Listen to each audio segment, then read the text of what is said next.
بہت عرصہ پہلے میرے علاقے میں ایک انتہائی ماڈرن قسم کی بیوہ عورت وہاں آ کر رہنے لگی۔ اس کے 2 بچے بھی تھے۔ ہم نے دیکھا کہ ایک عجیب و غریب کردار آ کر ہمارے درمیان آباد ہو گیا ہے، اور اس کا انداز زیست ہم سے ملتا جلتا نہیں ہے۔ ایک تو وہ انتہائی اعلیٰ درجے کی خوبصورت اور باریک کپڑے پہنتی تھی، پھر اس کی یہ خرابی تھی کہ وہ بڑی خوبصورت تھی۔ تیسری اس میں خرابی یہ تھی کہ اس کے گھر کے آگے سے گزرو تو خوشبو کی لپٹیں آتی تھیں۔ اس کے جو 2 بچے تھے وہ گھر سے باہر بھاگتے پھرتے تھے اور کھانا گھر پر نہیں کھاتے تھے۔ لوگوں نے گھروں میں چلے جاتے اور جن گھروں میں جاتے وہیں سے کھا پی لیتے، یعنی گھر کی زندگی سے ان بچوں کی زندگی کچھ کٹ آف تھی۔ اس خاتون کو کچھ عجیب و غریب قسم کے مرد بھی ملنے آتے تھے۔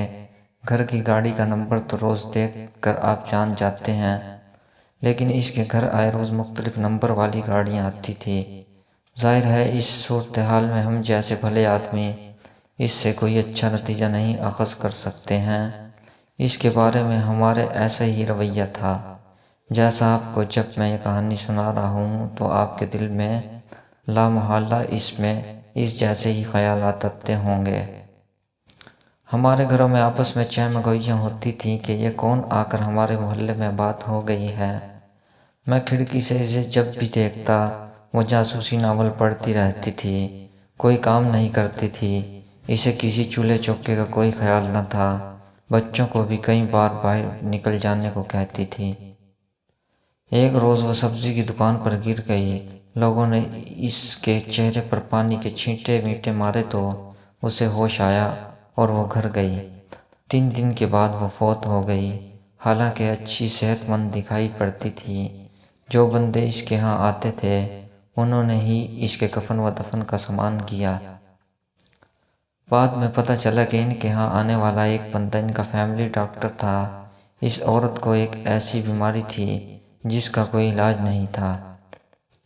اس کو کینسر کی ایسی خوفناک صورت لاحق تھی، سکین وغیرہ کی، کہ اس کے بدن سے بدبو بھی آتی رہتی تھی، جس پر زخم ایسے تھے اور اسے خوشبو کے لیے اسپرے کرنا پڑتا تھا تاکہ کسی قریب کھڑے کو تکلیف نہ ہو۔ اس کا لباس اس لیے ہلکا ہوتا تھا اور غالباً ایسا تھا جو بدن کو نہ چبھے۔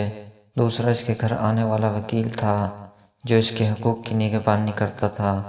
تیسرا اس کے خاوند کا چھوٹا بھائی تھا جو اپنی بھابھی کو ملنے آتا تھا۔ ہم نے ایسے ہی اس کے بارے میں طرح طرح کے اندازے لگا لیے اور نتائج اخذ کر لیے، اور اس نیک پاک دامن عورت کو جب بھی دورہ پڑتا تھا تو وہ بچوں کو دھکے مار کر گھر سے نکال دیتی تھی اور تڑپنے کے لیے وہ اپنے دروازے بند کر لیتی تھی۔ میرا یہ سب کچھ عرض کرنے کا مقصد یہ تھا کہ ہم تنقید اور نقص نکالنے کا کام چھوڑ دیں، وہ جانیں اور اس کا کام جانیں۔